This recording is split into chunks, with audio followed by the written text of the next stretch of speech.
Hi there! Thank you so much for joining me. This is Julie DiMatteo from thepaperpixie.com, and I'm an independent Stampin' Up! Demonstrator. And welcome to Facebook Live. This is my weekly Wednesday Facebook Live. Today we are going to make this super cute double treat tube holder for Halloween. So how cute is that? Let's go ahead and get started. Let me flip the camera. So here's the project we're making. Our treat tubes are adorable. They're in the holiday catalog. You can get a pack of 12 of them, and I just love them. You can fill them with all kinds of fun stuff. A couple of ideas here. Again, this is a Halloween project, but you can certainly fill this with jelly beans as well, or Nerds fills up pretty well in here. I'm trying to think what else. You could do a cute little Christmas hot chocolate duo with some mini marshmallows and then some hot chocolate in the other one. Just some really cute things. I've also seen a birthday card with one of these attached, and inside the treat tube was a balloon and a candle. I just thought that was adorable for birthdays. I do want to give credit to my dear friend Jackie Beers. You'll probably hear her name a lot because I love her to pieces. But she shared a project just like this on her blog, only it was a single treat tube. So I decided to modify it slightly in a couple different ways so that we could get 2 treat tubes. And the other cool thing is we can use the scalloped tag topper punch.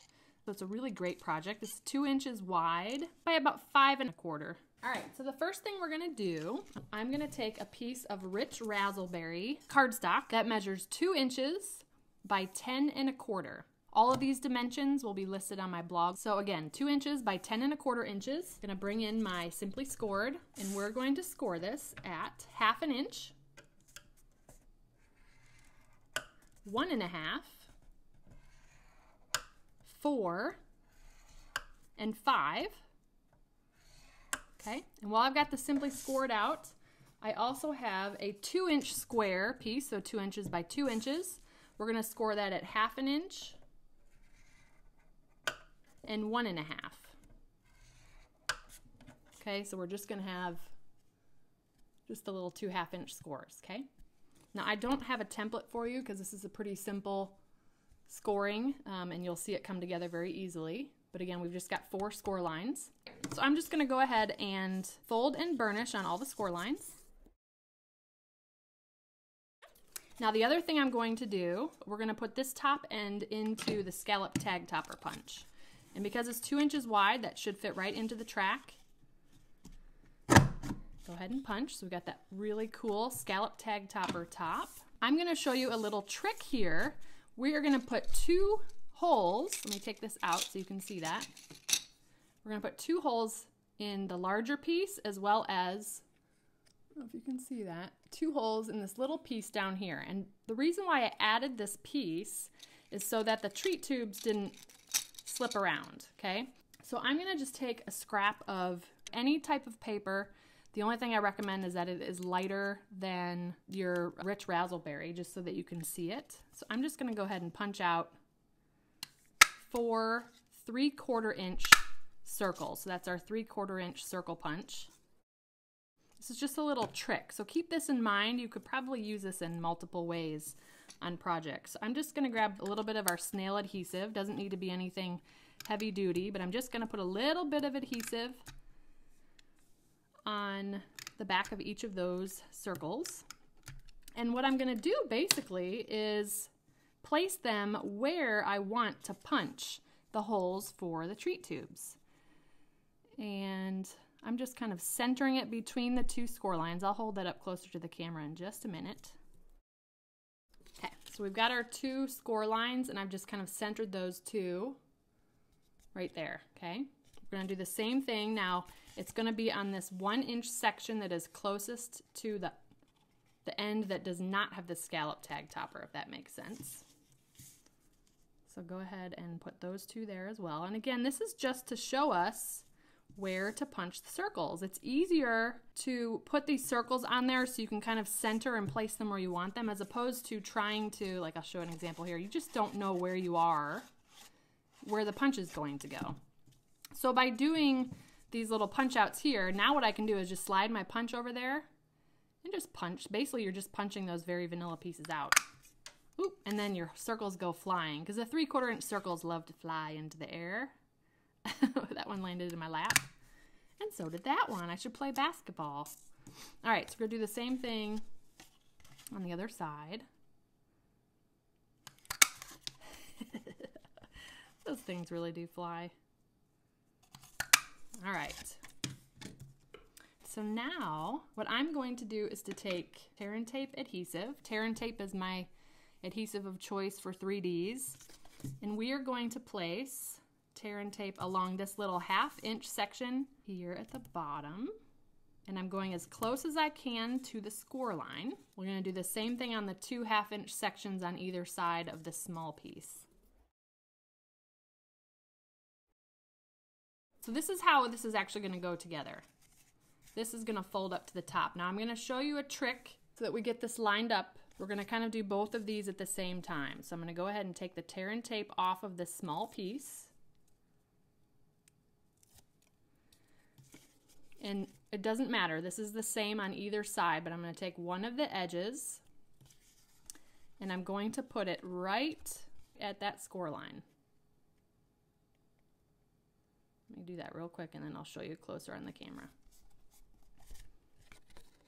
You see that? It's right up to that second score line because basically it's going to go together like this. All right. Now I'm going to pull off this tear and tape as well, and we're going to be able to do all of this at the same time. So I'm just kind of folding this down. Because this is an equal number of score lines, basically I can use my score lines to help me position where this is going to go. So ultimately what we want is this little 1/2 inch side. We want that to adhere right next to or butting up to that first score line there. So by folding it here, folding these both back, and I'm just pressing down. It'll make more sense when you try it yourself.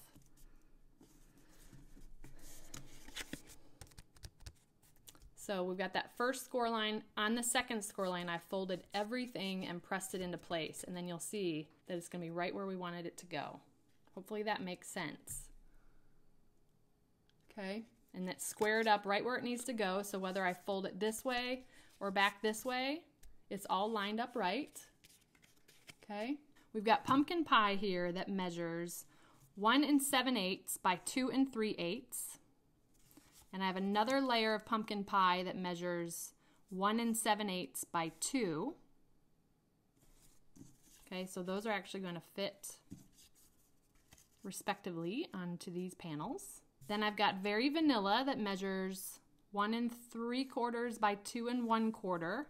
That's perfectly going to nest within this pumpkin pie piece, and that's going to lay on the front. And then from the Spooky Night designer series paper, a fabulous Halloween pattern. And I thought since we're using the sentiment, pick your potion, I picked the pattern that has little potion bottles. Thought that was cute. So this piece measures 1 3/4 by 1 7/8, and that's going to nest right into here, okay? So let's do a little bit of stamping. We are using the stamp set Festive Phrases. We're going to use Pick Your Potion. And I'm going to use basic black ink. All right, so I'm going to go ahead and ink this up.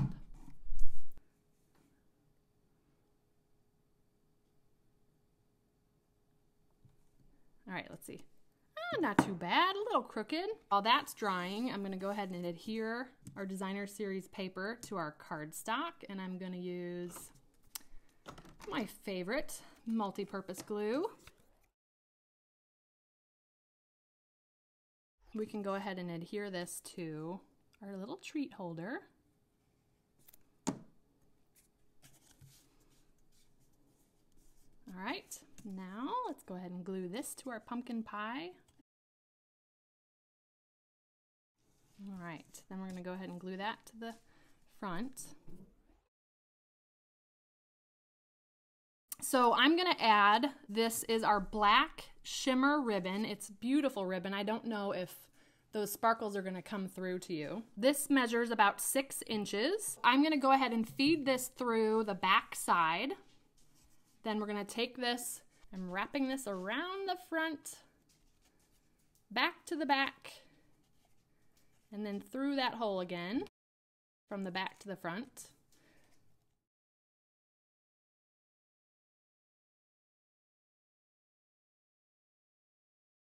And then we're just going to feed that back through the loop, okay? Then go ahead and pull.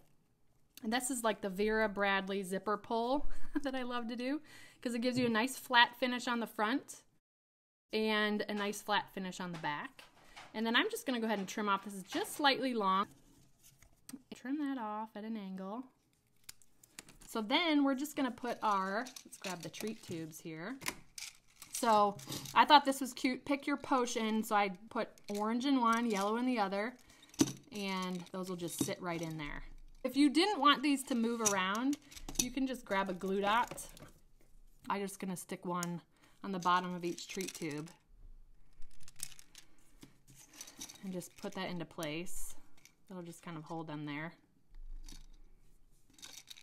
And again, I'm just sticking the bottom of the treat tube right to the roll of glue dots, picking up a glue dot to put right on the bottom there. And put that into place. How cute is that? Thank you all so much for joining me. If you have any questions, feel free to reach out to me. I'd love to have you subscribe to my YouTube channel, and I just rolled out my first newsletter this week. So if you're interested in subscribing to that, go to my blog, and you'll either see in the header of my blog or along the side menu, you can subscribe to either my newsletter or my blog updates, and I'd love to have you become a subscriber. So thank you all for joining me. I hope you have a wonderful and blessed day. See you next Wednesday. Bye.